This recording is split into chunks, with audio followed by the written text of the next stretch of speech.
Everybody, welcome back to the Pink Room with Rocky, where we have been catching everybody up on the events leading up to the current day, podcast number 1, which will be out on Christmas Day. Last we had left, this is part of episodes -3, 2, and then 1, the final one. A disclaimer before we begin.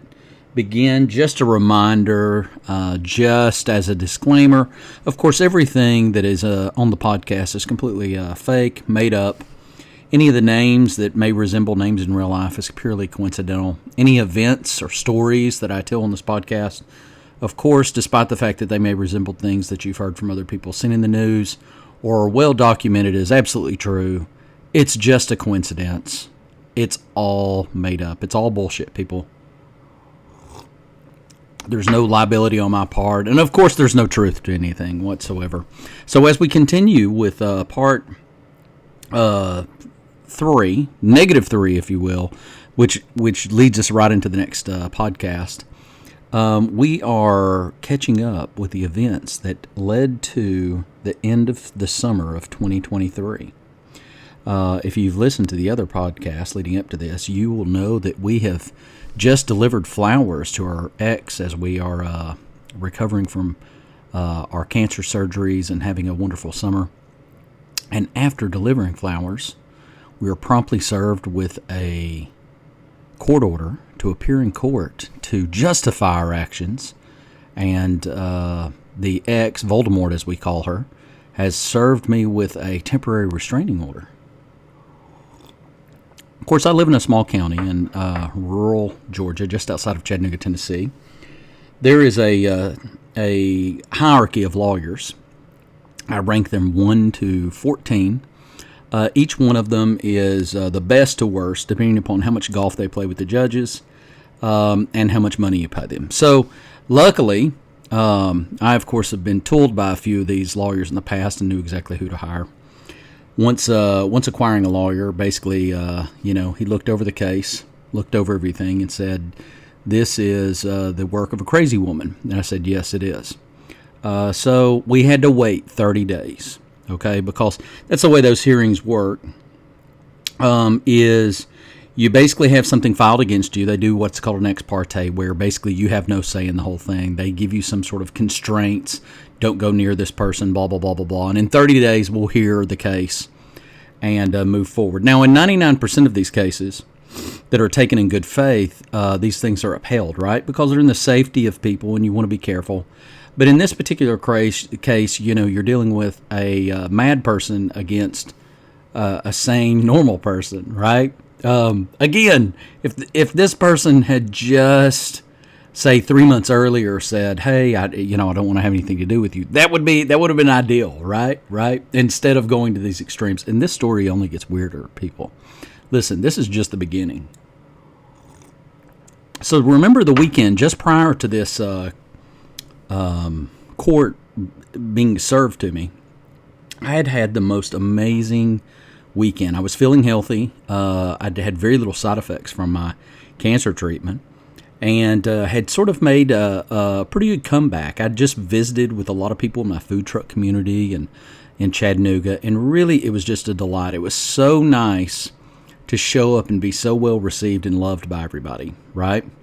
I mean, the real fear was that these awful people, these disastrous humans who had really messed with my life for the past, year and a half, even prior to being diagnosed with cancer. The fear was that somehow they had some sort of sway over the community at large that I dealt with, right, in the city that I dealt with. And it was so nice to get out that weekend, that Labor Day weekend, because it was a full reminder that these are awful people that no one likes, and their opinions really had no bearing on, my reputation or how much people love me or the love that was being returned to me that I had given to so many. You got to remember, in the food truck community, I know everybody's name. I know everybody's first name. I know their children. I know how they're doing. I know what their goals and ambitions are. I make it sort of my goal to help them out as much as possible. There's people I mentor. There's people I help out. And there's people that do the same for me in return. And then there's this one truck, right, that hasn't been run over by a bus yet, hit or burnt down or gone out of business. And maybe that's just God's mercy. But it's certainly not from a lack of me wishing this on them, okay? I'm not saying I'm praying for it, but a good wish, a good genie showing up would certainly make my day. So I'd come out of that weekend really feeling good about things. But here I was hit with 30 days of, hey, you got to stay away from these people.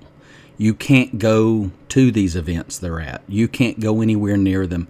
You've got to wait for your day in court. And let me tell you, during that 30 days, unfortunately, there was just a campaign of bullshit, right, that came from the evil twin married couple who owns the truck that Voldemort works for, Voldemort themselves, and other people, where basically they just went and trashed my name as much as possible, insinuating that anything and everything was true and all these things before my day in court. And, of course, before it was determined that all of this was made up and a lie, right? These are the rantings of crazy people. And, unfortunately, people like to believe the worst. People like to believe the worst. It's probably the worst part of humanity is the fact that when we hear something bad about somebody, we want to believe it.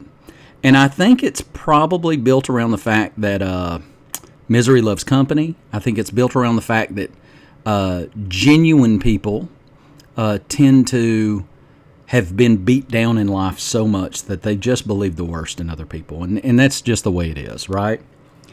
So luckily, everybody that knew me didn't really side against me, but there were a few people that bought into this. Well, my day in court rolls around.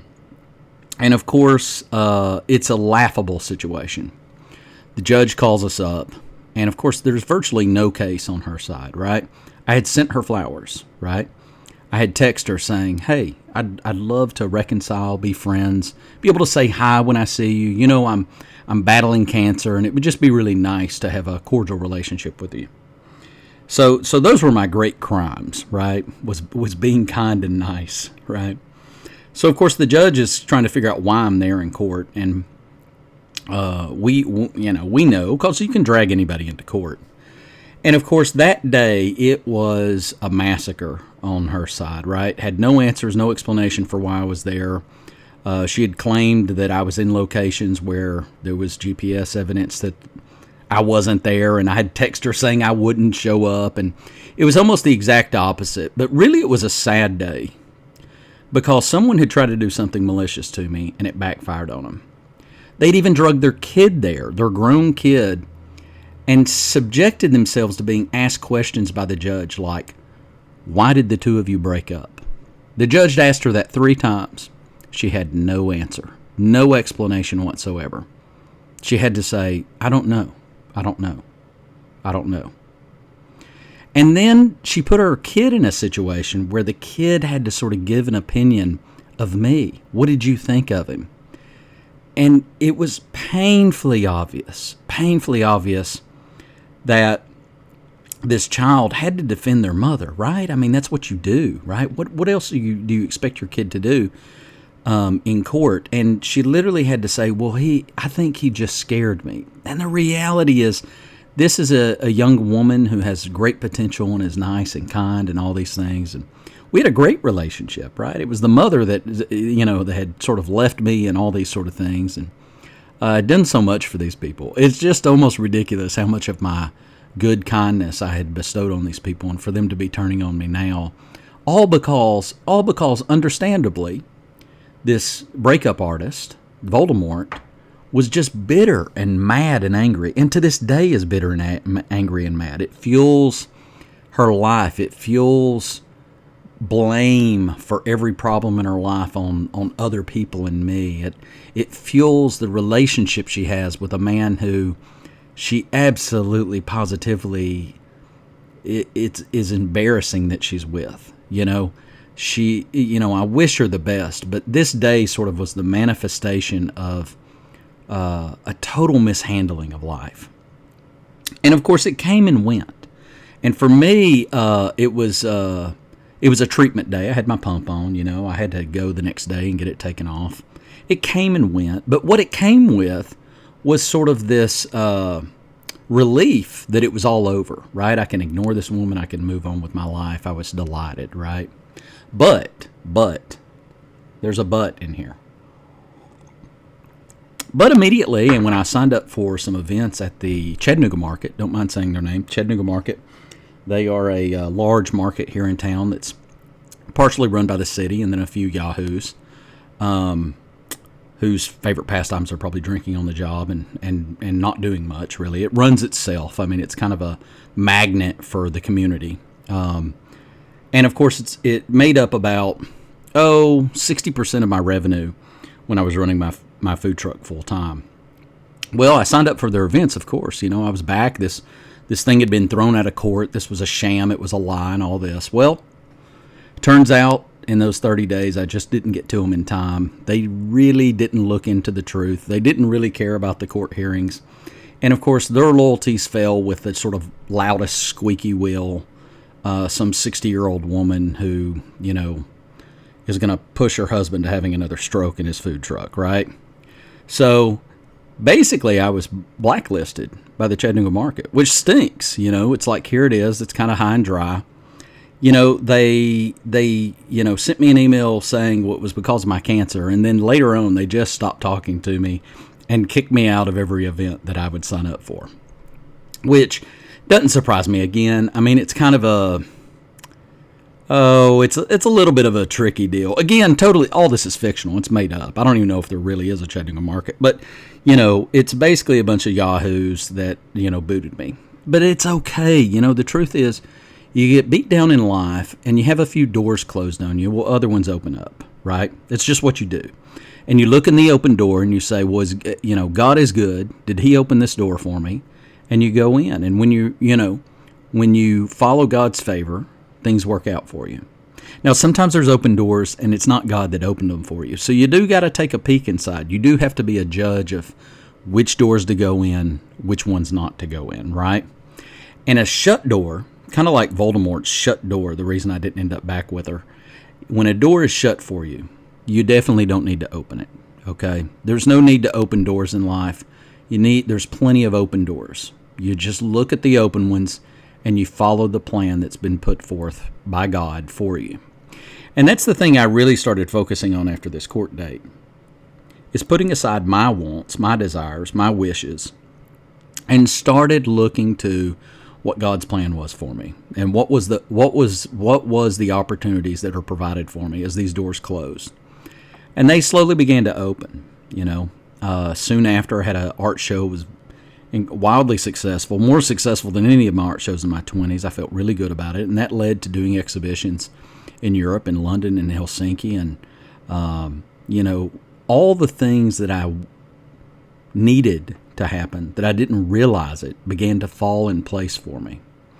And this was a great lesson to me. As people attack my faith or attack my change in life or my changes I've made since my diagnosis, I'm just reminded that a lot of it is just surrendering control and moving in the direction that you know the universe directs you.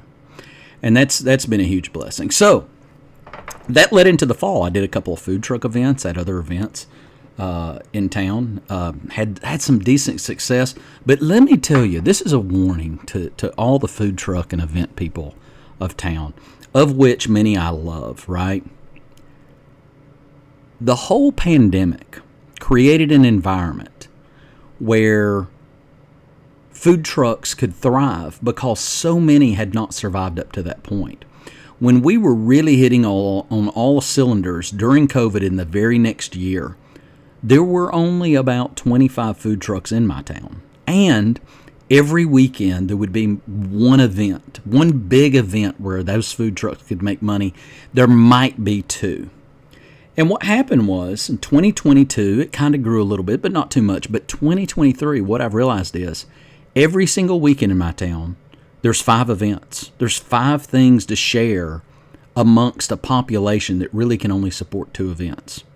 So everybody's losing out. And then, instead of 25 food trucks, now you've got 45 food trucks. So what it means is the money that was being spent on 25, and it could have supported 30, are having to be split between 45 trucks. So 2024, with its down economy, high inflation, too many trucks, too many events, and there will be more added. There will be 10 more food trucks. There'll be another event per week. It is going to be the hardest year for event coordinators and food trucks that we've had in this city and probably nationwide since before the COVID pandemic, right? So you really are going to have to be on your A game and sort of understand the changing times. And as I look out, I really am only saying this as a warning. If you're a food truck, prepare for next year to be harder. You're going to have to do things a little differently. Your food game is going to have to step up. And if you're running events, you need to spec out. You need to look around and see where the open pockets of dates are, because you can't compete with 7 other events, right? Your 4th of July event is not going to beat out the big week. Do your event the week before, right? Your opening spring date may need to be a week early, right? Then again, it may be need to be a week late. But if you look around your town and there's 6 of them already happening on one Saturday, you may need to move it to a Sunday. The point is, you have to evolve and you have to learn from these things. And this is what I love, is helping people and giving them advice. If you're a food truck out there, anywhere in the country, or you're running events anywhere in the country, understand that this is going to be a very hard year. Not only financially for consumers, as we all sort of struggle with this new norm, right? And the downturn in the economy, which is bound to happen in the next 6 months. But this competition is going to become a little tougher. There's going to be a lot of people fall by the wayside this year. And I mentioned food trucks because I'm in the food truck business. And also this podcast is all about bringing you up to date. I will say that a business, I used to run an event and a series of events. They were stolen from me. That business was stolen as I got sick. I had my ex-girlfriend and one of my relatives steal it from me. And I really couldn't do anything about it. I was really not healthy enough to fight. And, it just wasn't worth my time in the legal, ramifications of that. But they have literally run that business into the ground. They just couldn't hack it in 2023. So 2024, I may pick it back up. Just haven't decided. But listen, the last part of this podcast, if you've made it this far, if things don't seem so abysmal, becomes the run of great crushes, the great crush run of the fall of 2023, leading into Christmas by myself, right? I decide, listen, the love of my life, the woman that I was going to marry, none other than the Harry Potter villain Voldemort, that it's not only never going to happen again, but I'll probably never speak to the woman again, right? So I come to the realization that, oh no, my heart's been broken, this woman I was going to marry, this woman I was going to spend the rest of my life with, she's gone. So I've got to look for love again, right? So, of course, I go on the great crush run of the fall of 2023. And it kind of goes like this. I look out into the spectrum. I look out into the universe. And the way you do that is you open your internet browser or your social media, and that's where it all exists, right? So the first person I run across is this gorgeous creature. I see this one picture on Facebook, and I'm thinking, this is a beautiful woman, right? This picture's framed up. She's on the left side of it, right? Long hair, beautiful, great smile. And I kind of know who she is, right? I kind of meandered around her existence, some 20 years ago. And I thought, man, this woman's fine. I bet she's nice. And I know some of her friends, so maybe I'll put a little filler out, right? And we'll call her Jess for a fake name, right? So I hit up one of her friends. I'm like, yo, listen, we hadn't hung out in a while. Let me hang out with you. I want to ask you about this friend. Do you think we'd be a good match? And she was like, yeah, I think you guys would be a good match. Now, she might end up punching you in the face. And I thought, well, that's crazy. But, crazy's good. I was like, well, I'm really looking for somebody who's maybe crazy, slightly unemployed, so they have a lot of time on their hands. I like a lot of time. I like a good hang around. I like a partner. I like to see somebody every day. I want to be best friends with them. That's right up my alley. So I crushed on this girl for a little while. May or may not have done a painting of her. You can always check my art out at rockyperry.art. And I developed a little crush on her, but I asked her out. Let me tell you. And the way I operate is when I ask a woman out and she either says no or says nothing at all, I move on, right? If you get left on red, it's just time to move to the next. And what almost inevitably happens is the woman circles back around, right? She's like, oh, I didn't know of you enough. I didn't know how sweet you were. I didn't know who you were. Oh, maybe give me another chance. Nope, too late. Too late. Once I pass, I don't need anybody trying to catch up with me, right? And they all regret it in the end. They all regret it. That's the plight of men, is to get left, be brokenhearted, build themselves back up. And the woman that left them, whether it's Voldemort or my ex-wife or anybody else, they eventually go, oh, shit, I shouldn't have done that. Now I regret not having the man he is now. When the irony is, all they had to do was try a little cheerleading out, be supportive, be there in his tough times, and you would have had all those rewards. But it's too late when it's too late. So this girl, she didn't say no. She didn't say yes. I was done. Moving on. So then it came down to the next crush. Now, I didn't even think of this crush. I saw this woman. I met this woman. I thought, I was doing a little business with this woman. She may or may not have worked at a gallery that I was doing a show at. I don't know. And then suddenly one of my friends was like, did you see the way this woman was looking at you? And I thought, no, I never see the way a woman's looking at me. I try not to make eye contact, and I'm just trying to be sweet over here. I have no clue. But yes, that was her take on it. So, crushed around a little bit. But I'm beat down, guys. I'm beat down. Dealt with a lot of rejection. And the truth is I have to deal with this woman professionally, right? She works in my industry, the painting industry. And it just became a wise move. I'm like, you know what? No, I'm not even going to ask her out. I'm just going to have a little crush on her from afar. And I did that. It was nice. I had a little crush. And I'm more of a one at a time crush person. So that's number 2. Boom. Rolling along. Crush. It was fine. Right? So Next comes the greatest show on earth, the clown crush. Now, I don't know if you've ever been in crush with a clown, but this woman, I knew of her for a year or two, right? And when I first saw her, I thought, yeah, she's super cute, but I'm with somebody. I have no interest in that sort of thing. And rolling along, suddenly, I spot her out with a mutual friend, and I think, oh my goodness, that woman is a clown, right? Even when she's not dressed as a clown, right? She's always got a balloon animal in her back pocket, and she always has this red lipstick that's almost a bit too much, right? It's almost like you're always in clown makeup in a weird sort of way, right? And I thought, weird clown makeup, balloon art in your back pocket, you've got to be a little bit touched in the head, right? So immediate crush, right? Immediate crush. You notice a succinct theme in my crushes. So I'm just into the clowns, right? I'm painting clowns. I'm defacing other paintings to turn them into clowns, right? I'm just all into this. But here's the catch. The catch was, and I always come up with these excuses because I like to have a good crush, but when I'm traveling constantly and out of town and I can't really pay attention to someone, I can't really get involved with them. And it's a little bit of a shield from rejection, right? Nobody wants to be fucking rejected. But, but I'm a man, so that happens, right? So she also, her mutual friend, I may be doing some business with and this sort of thing. And I think, in the long run, I would almost rather be friends with this group of people than mess things up by pursuing someone who may or may not be interested in me. So it was kind of nice to have this clown crush. And that kind of got me through, a sweet end of November, beginning of December. And, I was like, okay, cool. Clowns. Who knew, guys?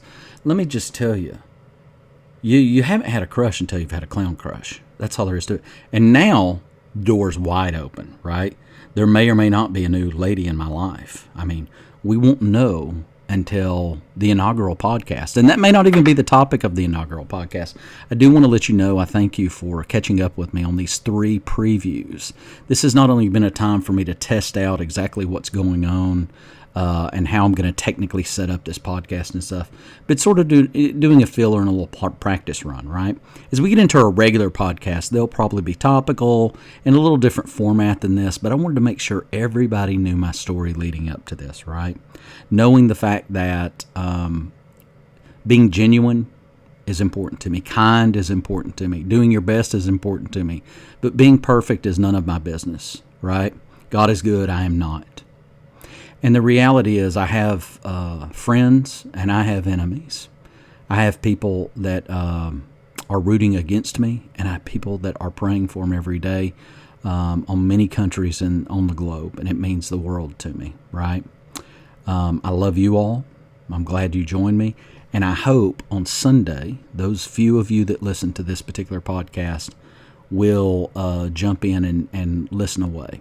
This podcast, if you're watching it somewhere else, is available on Amazon. It's also available on Spotify.